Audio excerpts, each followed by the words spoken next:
What is going on YouTube? It is your boy Sir Jorge, the Great, bringing you Week 4's Team Builder of the APM Juniors Division. This week we are facing off Ace, the Shining Flygon, and their Virginia Vibravas. I forgot the logo. This week we're currently undefeated. We're 3-0 for the season. This is going to be a post-com. Unfortunately, I'm actually recording this way later than it should have been recorded. I should have recorded this a long time ago. Just got busy and all that. Sorry, just checking my phone real quick. So this will be a post-com. I will try to make week 5 a post-com, a live com. Try my best. Can't guarantee it. But yeah, whenever I was prepping for this team, I actually had a very hard time prepping. Not only because the team is very good, but also we were sort of in a time crunch, and so I sort of went a very lazy direction with this. And I apologize. This should not be, the case every week, but I sort of looked at this team as a threat for playoffs. So I really didn't want to bring our bigger guns to this week, and so I just thought to myself, you know what? Let's just bring a team, see how what their playing style is like, and go off from there. So that's sort of the idea here. This is not our best team. It didn't even play that well, in my opinion. I think this was probably one of my poor performances. But besides that, they just have a really good team, a really strong team, and honestly, it was really hard for me to prep for it. But anyways, let's go over their team, what they have, and sort of explain what they can do. The first Pokemon he has is Mew. Mew is one of the most versatile Pokemon in the meta. It could be an offensive threat, a defensive threat. I think it gets Stealth Rocks, it gets, the Tri-Element attacks. It just does a lot of things and can be very annoying. With 100 base stats across the board, it's just an annoying Pokemon. Next up, he has a VGC threat in Incineroar. Incineroar was a really popular Pokemon the last meta in the VGC. I didn't play much of it, I really just didn't care for it. But Incineroar can U-turn, it has the Intimidate ability, which is super annoying for our physical attackers. It can Fake Out, it can U-turn, it has Darkest Area as an old signature move, which ignores the defensive changes of a Pokemon. See what else it can do. It's a very physically strong Pokemon. It can take some hits and dish out some hits in return. I absolutely love in Smash Bros. He has the Gengar, which is a very, very scary Pokemon. We have a hard time dealing with his dual stab. We actually don't have anything that can really take, we really don't have a good switch in for it. It's one of his scary Pokemon, especially if he brings a Choice Speckle Life Orb or Choice Scarf, whatever it may be. That's a bigger threat. He has the Irregular, which can set up Sticky Webs.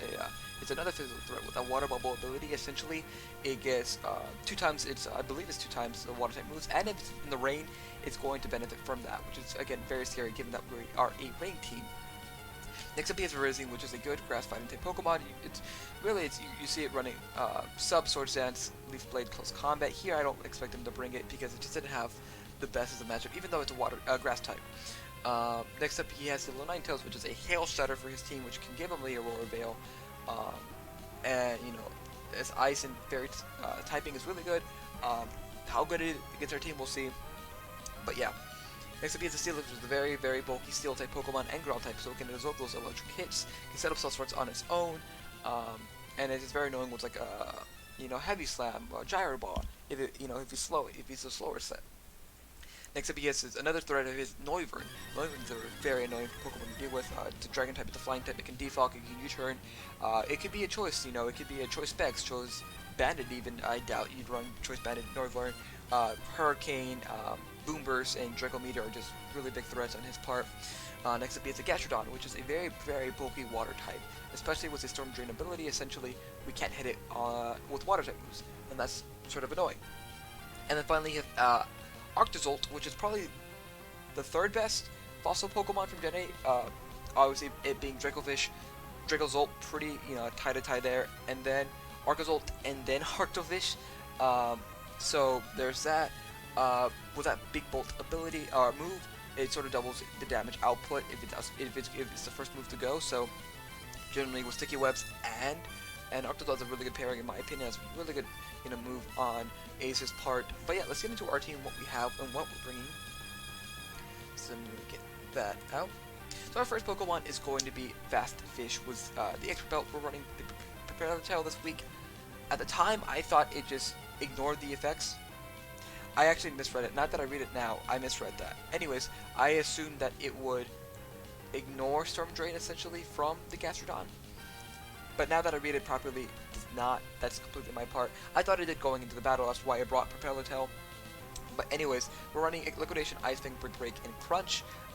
Max attack, 152 speed, Jolly Nature, so we can outspeed the Noivern outside of the rain. Obviously, we lose just enough oomph of from our attack stat, which is okay. We put the rest in bulk, and yeah, that's our Barraskewda. Pretty simple.